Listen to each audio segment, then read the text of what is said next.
Every week, I get messages from frustrated people saying, I've tried everything supplements, sound therapy, meditation. Nothing works. I can't get any relief from my tinnitus. If this sounds familiar, you are not the problem. The map that you're following is the problem. In the next few minutes, I'll show you exactly why most tinnitus advice fails and more importantly, how to finally make it work for you. My name is Guy, and I'm a hearing health and tinnitus coach. I've been managing severe tinnitus and severe hearing loss for more than 15 years now. I now apply all my experience and all my knowledge to help other tinnitus sufferers. Let me start with a short story that will explain everything. And by the end, you will have a simple 3-step map you can start following today. A man in his 70s posted the following on a huge social group. This medication completely cured my tinnitus and also fixed all my balance problems. Within minutes, hundreds of people responded. What's the name of the medication? Where can we get it? I'm calling my doctor tomorrow. But that medication wasn't even for tinnitus. It was actually for vestibular balance disorder. When his balance improved, his stress level dropped, his nervous system calmed down, and as a result, his tinnitus felt much quieter. His story was absolutely real, but the reason for his tinnitus relief was not. But as a result of this story, thousands of people started chasing the wrong fix. And here is the scary part. We've all done this before ourselves. Someone says, I tried this and it worked perfectly for me. And immediately we think this is the missing key for us. It's like typing, how do I get to Main Street on Google Maps? But you forgot to enable location services. The app has no idea where you are without location services, and therefore the directions will not be correct. This is exactly what's happening when tinnitus advice has no context. Without context, your tinnitus type, your stress level, health conditions, medication you take, and so on, any advice you get is simply a guess. That's why the internet and social groups feel so chaotic. One person swears by GABA, another by magnesium, and another by eardrops that they picked up online and tried for the past week. At best, all of these people are just describing what worked in their own map. So if you're using their directions without your own starting point, you'll just end up lost and frustrated. And this is beyond the point, unfortunately, that some people just share really bad or unverified advice. So, how do you find your own starting point? Ask yourself, where am I starting from? For most people, tinnitus has both physical and emotional sides. Maybe you suffer from some hearing loss, even a high frequency kind that typically is not even tested. Or you may have some TMJ issues or neck injury. All of these will fall into the physical category of causes. Anxiety, poor sleep, or constant stress all fall into the emotional group of causes.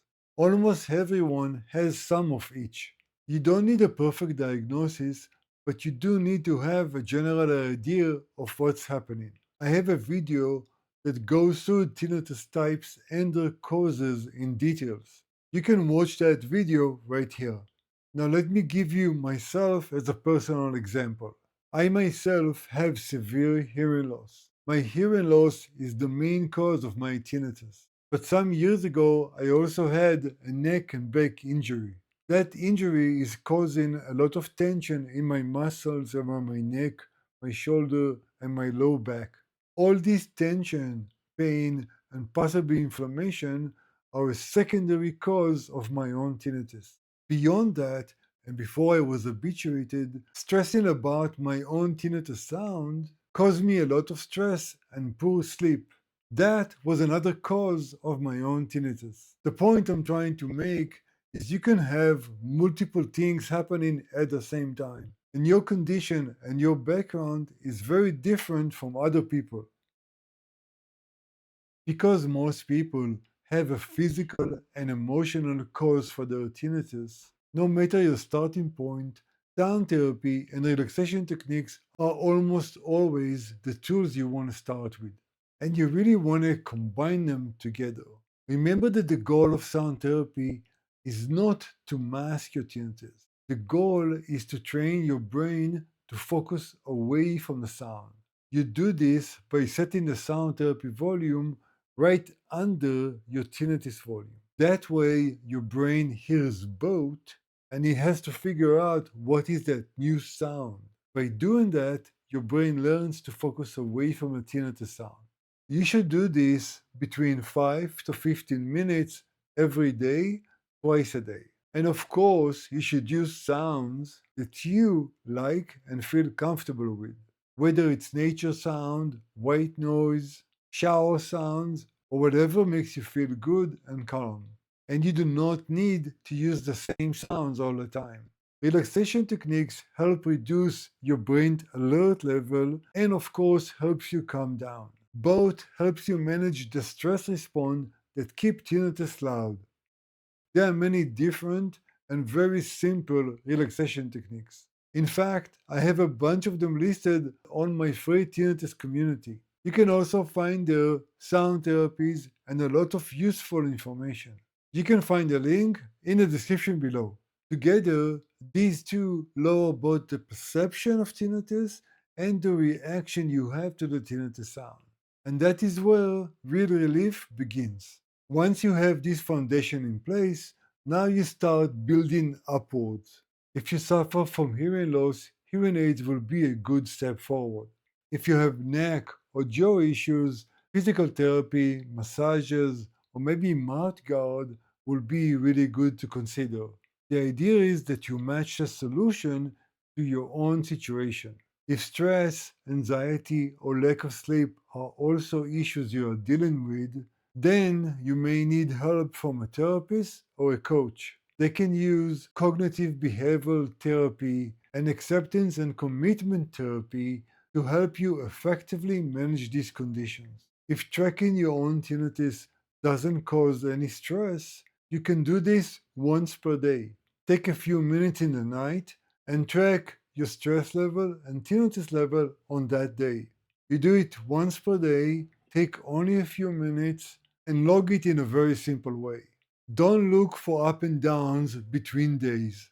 We are really looking at weekly patterns. Most people that apply the right approach and techniques will see significant improvement within 30 days or even less. This means the stress level, tinnitus volume, and your quality of sleep should all improve. So if you're asking anyone for guidance, make sure to also share your starting point. Otherwise, even good advice is not going to fit you. And if someone is sharing their own advice with you, ask yourself, what was their starting point? What is mine? This is a good way to judge the suitability of their advice to your situation. Also, ask yourself, am I looking for direction or reassurance? If you already have a good place in plan, there's really no need to look for more advice. It's just going to end up confusing you. And remember, looking for new advice and new fixes every day does not bring relief. It keeps your brain in alert mode, scanning for threats and making the tinnitus sound feel louder. If you feel lost, the solution is not another tip. It's a map that is built around you. That's what I help people create every week. If you would like help mapping your own tinnitus type, identifying your causes and your triggers, and building an effective relief plan that fits your life, use the link below to schedule a free tinnitus strategy session. We'll build your tinnitus relief roadmap together. I collected 15 tinnitus truths that I wish I knew at the beginning of my own journey. If you'd like to save yourself some time and learn about all these truths, watch this video right here. You can also watch this video right here that YouTube thinks you must watch right now. I'll see you in these videos.